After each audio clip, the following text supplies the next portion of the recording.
علی صاحب کہ یہ آپ جو ینگ پولیٹیشنز ہیں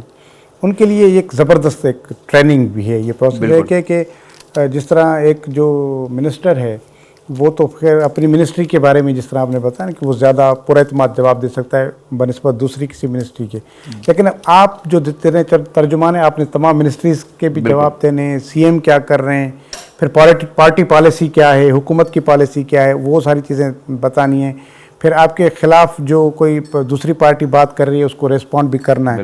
اور سب سے جو آج کے دور میں جو سب سے اہم ٹاسک ہے وہ ہے فیکٹ چیک کا، وہ بھی آپ نے دیکھنا ہے کہ آپ کے خلاف اگر کوئی چیز چل رہی ہے، بالکل سوشل میڈیا پہ چل رہی ہو یا ماس میڈیا پہ چل رہی ہو، لیکن فیکٹ چیک بھی آپ ترجمانوں نے دینا ہے۔ یہ ایک بہت بڑا ایسی ملٹی ٹاسک جو ہے نا وہ جاب ہے، کتنا بڑا چیلنج کر کے آپ نے اس کو لیا ہے کہ کس طرح سے اب یہ ساری چیزیں جب یکجا ہوں گی تو وہ ترجمان بنتا ہے، اور یہ بڑی مشکل جاب ہے منسٹریل سے بھی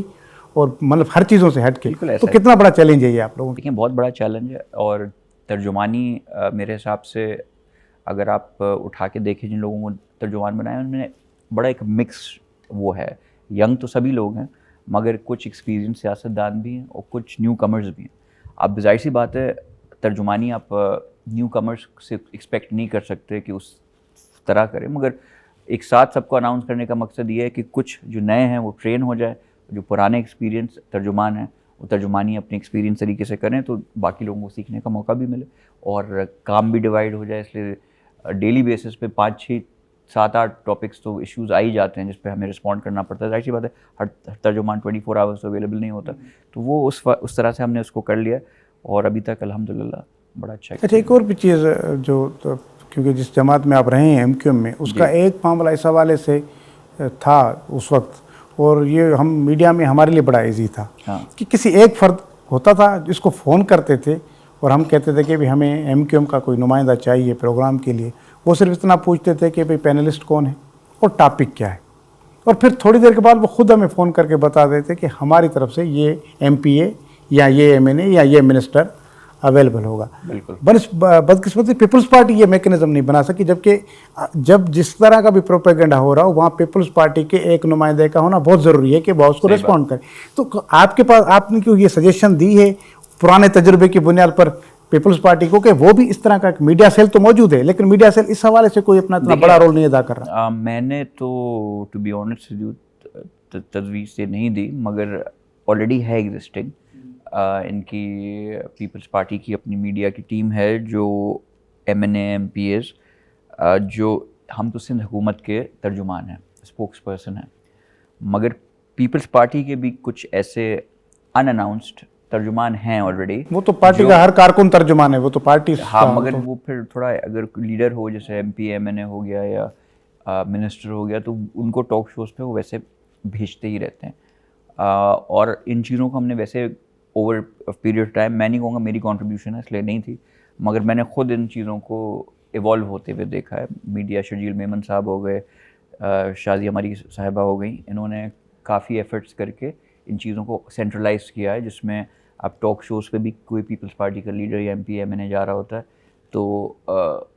میڈیا سیل ان سے کوآرڈینیٹ کرتا ہے، ان کو خود سے خیر کوئی کر سکتا ہے اپنی ذاتی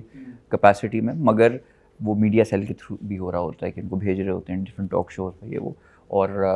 کہ پارٹی کی پالیسی کیا ہے، ٹاکنگ پوائنٹس کیا ہیں، وہ ایک انٹرنلی انفارمیشن جو سیل ہے پیپلز پارٹی کا، اس پہ انہوں نے کافی ورکنگ کی ہے، بہت بہتری آئی۔ MQM جیسے آپ نے کہا تھا اس طرح جو ہے چیزوں کو ہو جائے ایزی ہو جائے گا، کیونکہ میڈیا کے لیے ایزی ہو جائے گا، وہ صرف ایک بندے سے کوآرڈینیٹ کریں گے، پھر باقی وہ پارٹی کا بندہ ہوگا وہ پوری چیزیں، کیونکہ اس کے پاس پورا اسکیڈول ہوگا کہ آج علی راشد صاحب کس جگہ پہ جائیں گے، آج باقی مرزا وہاب صاحب کہاں جائیں گے، کون سے، تو وہ ایک سسٹم ہوتا ہے، اور پارٹی قیادت کے پاس بھی پوری رپورٹ ہوگی کہ بھئی آج کس جگہ پہ کون سا ہمارا بندہ بیٹھا ہوا ہے۔ یہ ایک اچھی چیز ہے۔ ایک اور چیز چلیں آپ سیاست کی طرف بھی آئیں، آپ تو MNA بھی رہ چکے ہیں MQM سے، MPA بھی رہے، تو آپ آئے پیپلز پارٹی میں، ظاہر ہے کسی سوچ کے تحت آئے ہوں گے ان کو چھوڑنا، کیونکہ اب ان کو کیوں چھوڑا یہ اب اتنی ڈھکی چھپی بات بھی نہیں اور اس پہ اب وہ بحث بھی نہیں، لیکن اتنے کانفیڈنٹ تھے آپ الیکشن میں کہ جیتیں گے آپ نے، تو کیا لگتا ہے، کیونکہ اور پارٹی نے وہاں پر اور بھی بہت زیادہ لوگ خواہش مند تھے ٹکٹ کے،